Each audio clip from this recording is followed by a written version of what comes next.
ஸ்டாலின் எங்கு சென்றாலும் தமிழ்நாட்டை தலைக்குனிய விடமாட்டேன் என பாகவதர் காலத்து சினிமா வசனம் போல ஒரு டயலாக்கை தேய்ந்த ரெக்கார்டு போல சொல்லிக்கொண்டே இருக்கிறார். இந்நிலையில் ஸ்டாலினை நேரடியாக சீண்டும்படியாக வைகோ கொடுத்த பேட்டியால் திமுக தலைமை ஏகத்திற்கும் கடுப்பில் இருக்கிறதாம். அப்படி என்ன வைகோ பேசிவிட்டார், நீங்களே பாருங்கள். போதை பொருட்கள், ட்ரக்ஸ் பிளஸ் கஞ்சா, இது கல்லூரி மாணவர்களிடத்திலே இந்த பழக்கம் பரவி வருகிறது. உயர்நிலைப்பள்ளி மேல்நிலைப்பள்ளி மாணவர்களுக்கும் இந்த ஆபத்து வந்துவிட்டது. மிக வேதனைப்பட வேண்டிய அம்சம் என்னவென்றால், நான் வெட்கத்தோடும் வேதனையோடும் தலைகுனிவோடும் இந்த தமிழ் மண்ணில் அதை சொல்லுகிறேன். தமிழ்நாட்டில் இளம் பெண்கள், கல்லூரி பள்ளி மாணவ பெண்கள் சிலர் கூட குடிக்கவும் ஆரம்பித்து விட்டார்கள். இந்த போதைப் பொருளை பயன்படுத்தவும் ஆரம்பித்து விட்டார்கள். மதுவை கண்டுபிடிப்பது எளிது. காலி பாட்டில் கிடக்கும் அல்லது ஃபுல் பாட்டில் கிடக்கும். இது ஒரு ஸ்டாம்ப் பேப்பர் அளவில் போதைப் பொருள் வந்துடும். ஒரு துணுக்கு அளவில் போதைப் பொருளை பயன்படுத்தலாம்.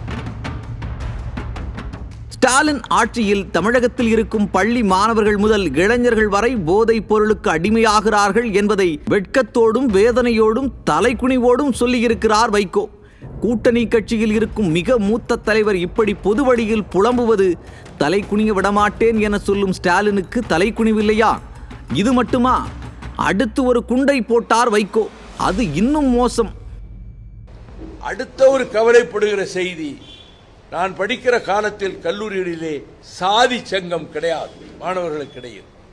இப்பொழுது மாணவர்களுக்கிடையிலேயே சாதி சங்கங்கள் வந்துவிட்டன. அது மட்டுமல்ல, ஒரு விதமான கயிறு கட்டினார் இன்ன ஜாதி, தோள்பட்டையிலே கயிறு கட்டினார் இன்ன ஜாதி என்று அடையாளப்படுத்திக் கொண்டு மோதல் வருகிறது. பிரசிடென்சி காலேஜில் நான் எம்ஏ படித்தேன். நான் படித்த காலத்தில் ஜாதியில் யாருக்கும் தெரியாது, மதம்னா யாருக்கும் தெரியாது.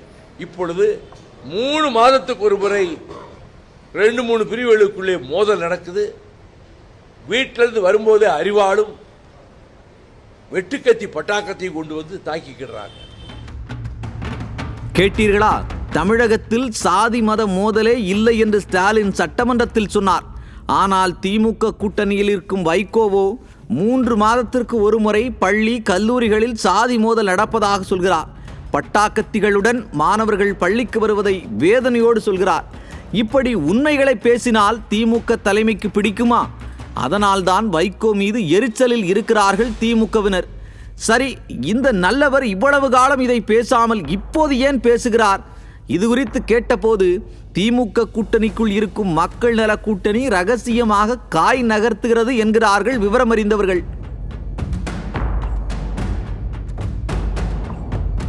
என்னப்பா, திமுக கூட்டணிக்குள் மக்கள் நல கூட்டணியா என நீங்கள் கேட்கலாம். ஆம், திமுக கூட்டணிக்குள் இப்போது பழைய ஒற்றுமை இல்லை. பழைய மக்கள் நல கூட்டணி தனி டிராக்கில் செயல்படுகிறதாம். திமுகவை மிரட்டி அதிக சீட்டுகளை பெற காய் நகர்த்துகிறதாம். அதன் ஒரு பகுதியாக நடைப்பயணம் என்கிற பெயரில் ஸ்டாலின் ஆட்சியில் நடக்கும் அவலங்களை முன்னிறுத்தி திமுகவை எதிர்த்து பேச துணிவின்றி இருக்கும் திமுக கூட்டணி கட்சி தலைவர்களை அழைத்து அவர்களுக்கு பேசுவதற்கு மேடை அமைக்கும் பணியை கையில் எடுத்திருக்கிறார் வைகோ. அட, நான் சொல்லலப்பா, விவரம் தெரிஞ்சவங்க சொல்றாங்க. திருமாவளவன், வேல்முருகன் உள்ளிட்ட திமுக கூட்டணி கட்சி தலைவர்களை தனது நடைப்பயணத்தின் போது பேச வைக்கப் போகிறாராம் வைகோ.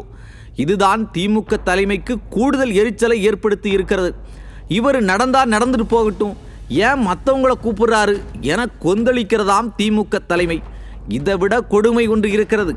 கேட்டால் தமிழ் சமூகமே கைகொட்டி சிரிக்கும்.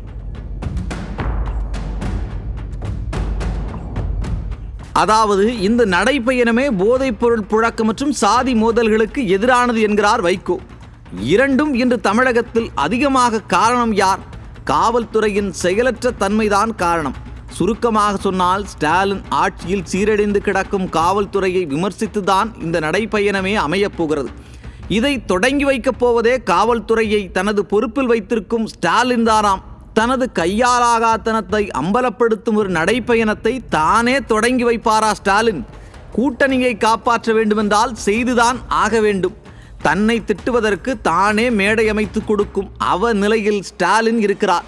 அதனால் எப்படியாவது நடைபயணத்தை தடுக்க முயற்சித்து வருகிறதாம் அறிவாலயம். நடைப்பயணத்தை தடுத்தால் மக்கள் நலக் கூட்டணியை ஆக்டிவேட் செய்யும் முடிவில் இருக்கிறார்களாம் அந்த 3 முக்கிய தலைவர்கள். ஆக மொத்தம் தலைமை பண்பில்லாத ஸ்டாலின் தடுமாறிக் கொண்டிருக்கிறார் என்பது மட்டும் வெளிப்படையாக தெரிகிறது.